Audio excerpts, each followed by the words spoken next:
Welcome to the RhinoCAM Quick Start tutorial series, brought to you by MecSoft. Today we'll be introducing 4-axis milling. If you would like the source files used in this video, just drop us an email at support@mecsoft.com and ask for the intro video source files. We'll be happy to send you a download link. There is a completed version of this part located in the same folder that you can refer to as needed.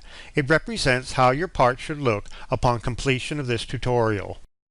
Before starting any new CAM project, you should first perform the following startup checklist.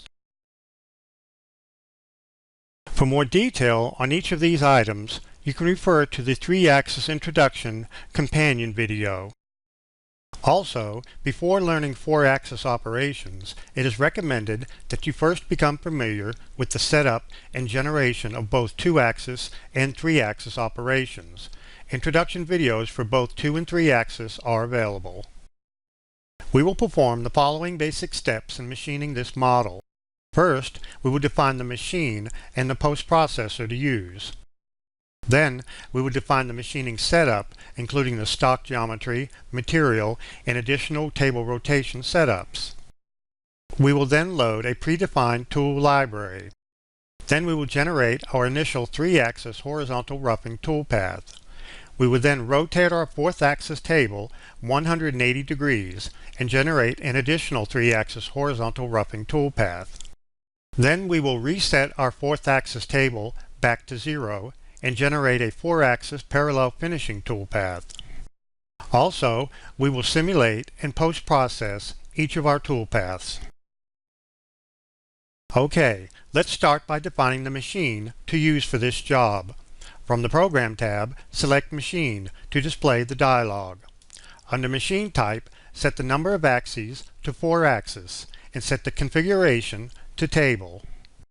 Under 4th-axis parameters, set the rotary axis to +X and set the rotary axis angle limit to no limit. This means that our 4th rotary axis will extend along the center of our part in the positive X-axis with the ability to rotate a full 360 degrees. When this dialog is displayed, the 4th primary axis is indicated on the graphic screen. Pick OK and notice that the machine type now appears under the machining job in the machining browser. Next, we'll define the post processor. From the Program tab, select Post to display the dialog. For the current post processor, select HOS from the list of available posts. Then set the posted file extension to NC. Other file extensions are available depending on your machine requirements. Pick OK and notice that the post type now appears under the machining job in the machining browser. Now, let's define the machining setup. If there is no setup one listed under your machining job, the system automatically creates one when a work zero or an operation is generated. However, by default, the MCS, or Machine Coordinate System, is already aligned with the WCS, World Coordinate System, so this step is not required for this part. However, in production, you can have multiple setups and assign different machining orientations for each. In this step, we'll define the raw stock from which to cut the part. From the Program tab, select Stock, and then select Box Stock from the menu to display the dialog. For the stock dimensions, we'll set the length to 9.75 and the width to 3 and the height to 3 also. Note that the stock dimensions you enter here are measured from the corner of the bounding box selected in this dialog. Pick OK and notice that the stock type now appears under the machining job in the machining browser. If the stock does not display on the screen, select the Stock Visibility icon located at the base of the machining browser. Once the stock model is created, you can move it in alignment with the part if needed. From the Program tab, select Align, and then Align Stock from the menu to display the dialog. We will be removing material from all sides, so for Z alignment, we'll select Center, and for XY alignment, we'll also select Center and then pick OK. The stock is now centered about the part.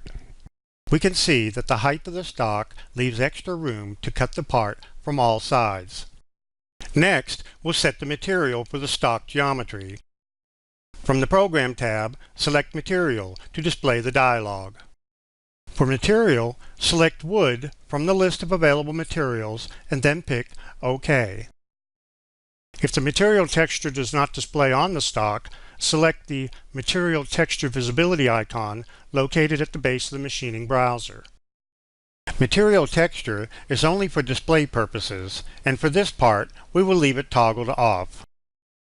To save time, we will load a predefined tool library.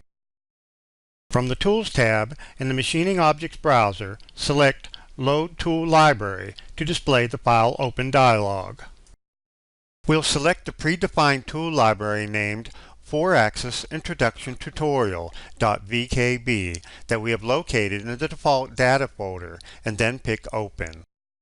If you would like the source files used in this video, just drop us an email at support@mecsoft.com and ask for the intro video source files. We'll be happy to send you a download link. The message says that 2 tools were added, and we see that a 1/4 inch flat mill and a 1/4 inch ball mill appear in the Machining Objects browser. If you double-click on one of the tools, you see it displays the Create Edit Tools dialog with its dimensions and speeds and feeds parameters already defined. We will be using the 1/4 inch flat mill for our horizontal roughing and our 1/4 inch ball mill for our 4-axis parallel finishing operation. Now, let's discuss our approach to machining this part. You can see that we have added a 1/4 inch cylindrical core along the center of the part that extends out the full width of the stock. This will serve to anchor the part to the stock during machining. You can also see that we have added a planar rectangle at the center line of our part on the XY plane. This will serve as containment for our 2 horizontal roughing operations. In our initial setup 1, we will use a 3-axis horizontal roughing operation to rough out the part from the top of our stock down to the center line. We will then create setup 2 that indexes our rotary table 180 degrees and then use a second 3-axis horizontal roughing operation to rough out the part from the bottom of our stock up to the center line. We use the terms top and bottom for display purposes only. The actual stock on the 4-axis CNC machine will be rotating along the x-axis. Once the second 3-axis horizontal roughing operation is complete, we will then create a setup 3 that will index our rotary table back to 0. Then we will program our 4-axis parallel finishing operation. During this operation, the rotary table will index a full 360 degrees to finish the entire part along the x-axis. So if you're ready, let's get started. We will begin with the 3-axis horizontal roughing operation with the rotary table set to its default index of 0. This is labeled Setup 1 under the machining job in the machining browser. From the Program tab, select 3-axis and then Horizontal Roughing from the menu of 3-axis operations. This will display the Horizontal Roughing Operations dialog. By default, the Control Geometry tab is displayed first, allowing you to define drive and/or containment regions. In 3-axis, this tab is basically used if you want to contain your toolpath to a specific area of the part. We'll select the Drive Regions tab and then pick the Select Drive Containment Regions button. The dialog will minimize and we'll select the planar rectangle that we created at the center line of our part in the XY plane, and then right-click or press Enter to continue. The dialog reappears and we see that Drive Region 1 was added to the list of selected machining regions. You can verify this by selecting it from the list and it will highlight on the graphic screen. Now we switch to the Tool tab of the dialog and select the Flat Mill 1/4 inch tool from the list of available tools. Note that the tool parameters of the currently active tool are always displayed in the status bar at the bottom of the Machining Objects browser. Now we switch to the Feeds and Speeds tab. select the Load From Tool button. The system will retrieve the feeds and speeds parameters that were set when the tool was defined and associate them with the current operation. Next, we'll switch to the Clearance Plane tab. Set the clearance plane definition to Automatic and the Cut Transfer method to Clearance Plane. In the automatic mode, RhinoCAM will determine a safe Z height for locating the clearance plane. Setting the Cut Transfer method to Clearance Plane will force all transfer moves to be performed in this determined clearance plane. This dialog is active. The clearance plane is shown on the graphic screen. Now switch to the Cut Parameters tab to control the cutting. We'll leave the tolerances set to 0.01 or 10 thousandths and leave the stock set to 0.025. This means that we will be leaving 25 thousandths of stock remaining on the part and that the actual toolpath cannot deviate from the stock height more than 10 thousandths after machining. For the step over, which is the distance the tool will move per pass in the X and the Y, we'll make it 40% of the tool diameter. You can also specify the step over by entering an exact linear distance. Now we select the Cut Levels tab and set the Step Down control to 50% of the tool diameter. We mentioned that the step over defined on the Cut Parameters tab is the distance the tool moves in the X and Y. Now, the step down specified here is the distance the tool can move in Z. This means that each Z level cut in the roughing operation will remove 50% of the tool diameter, which in this case will be 1/8 of an inch. You can refer to the images in the dialog for information about what each parameter means. Now we go to the Cut Levels section and check the box next to Bottom and then enter 0 in the field provided. We want the depth of our roughing operation to stop at the center line of our part. Next, we'll select the Engage Retract tab.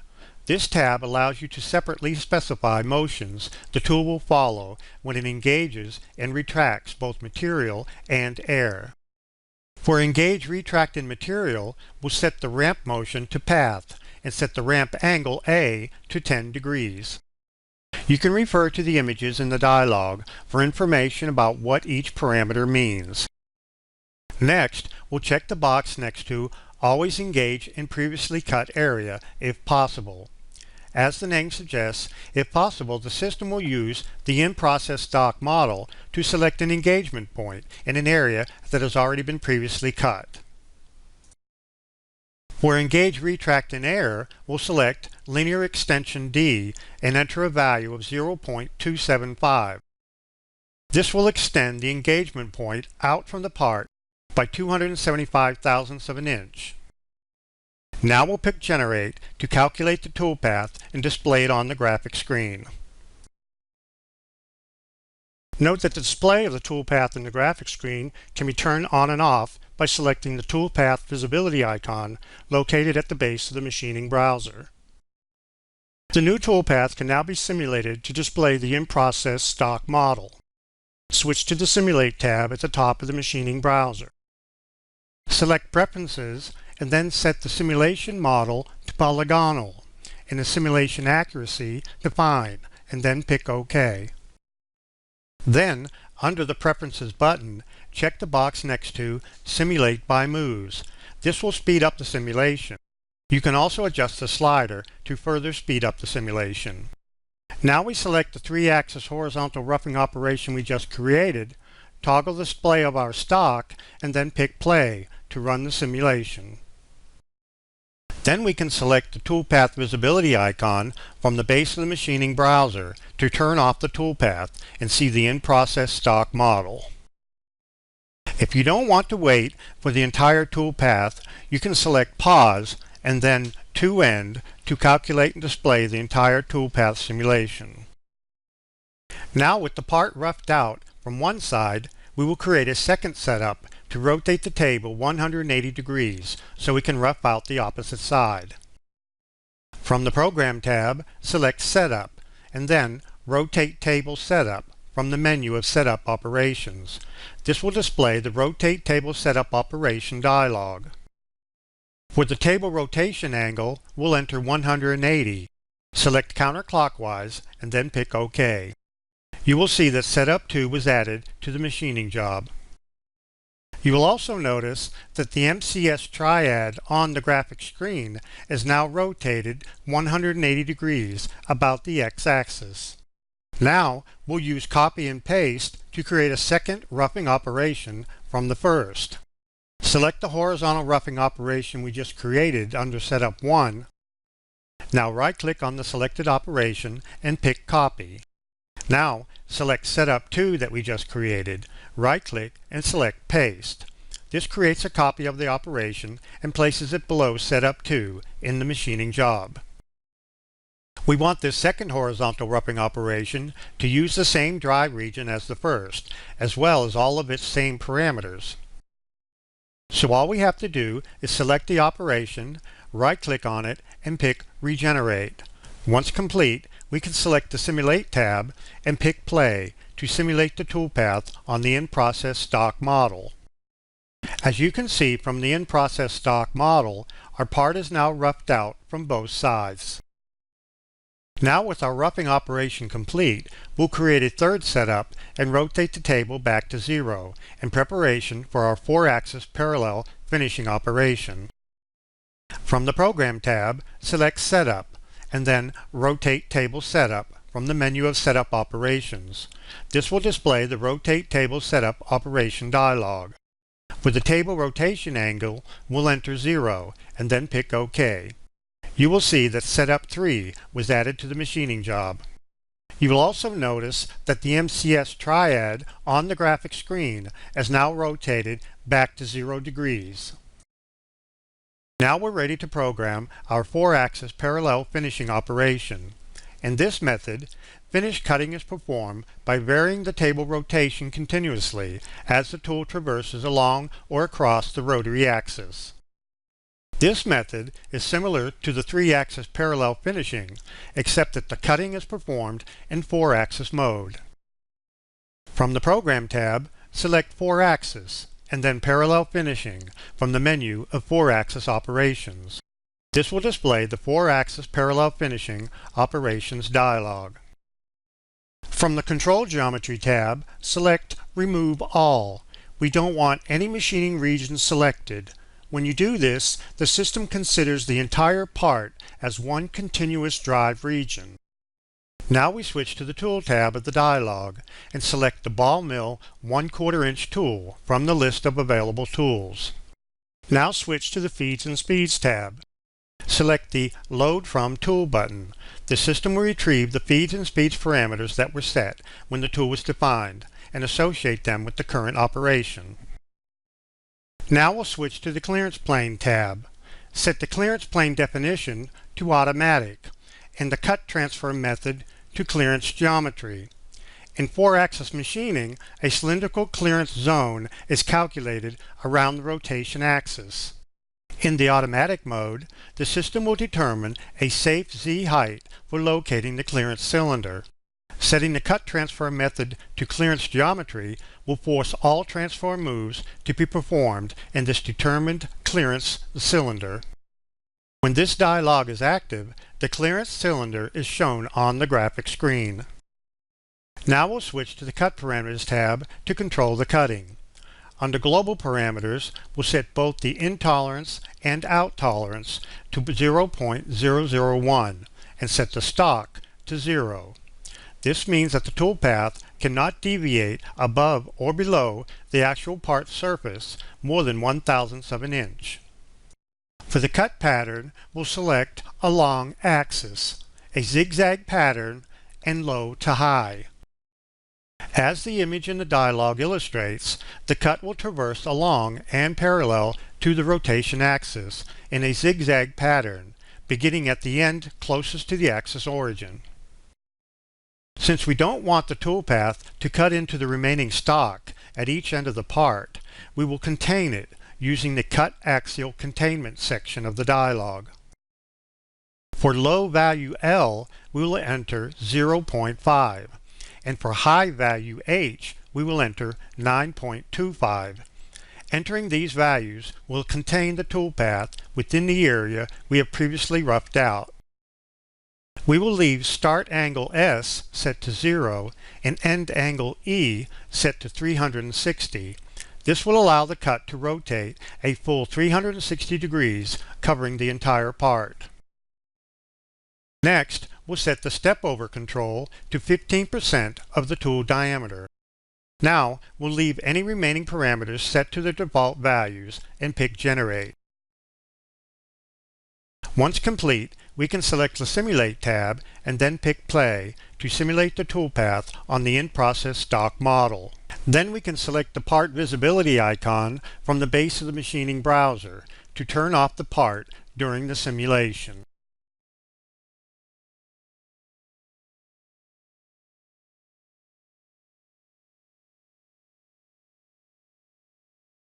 Now, with the toolpaths complete, we're ready to post-process to an output text file containing G-codes that can then be sent to the machine tool to actually machine the part. Now, switch back to the Program tab. To post all setups in one G-code file, select only the machining job at the top of the machining browser, and then right-click and select Post All. This will post-process all setups and all operations created under the machining job. By default, the part file name is used as the G-code file name. Also by default, the posted G-code file is saved to the folder where the part file is located. Now pick Post, and the G-code file is displayed in Notepad, where it can be viewed or edited manually. Now close Notepad. Here are some additional selection techniques you can use. When your machining job contains multiple setups, you can select any setup, right-click and select Post to post only that setup. While holding the Control key down, you can select multiple operations and then right-click and select Post to post only the selected operation. For further assistance, you can visit the online help supplied with the program or visit www.MecSoft.com for additional tutorials. Thank you.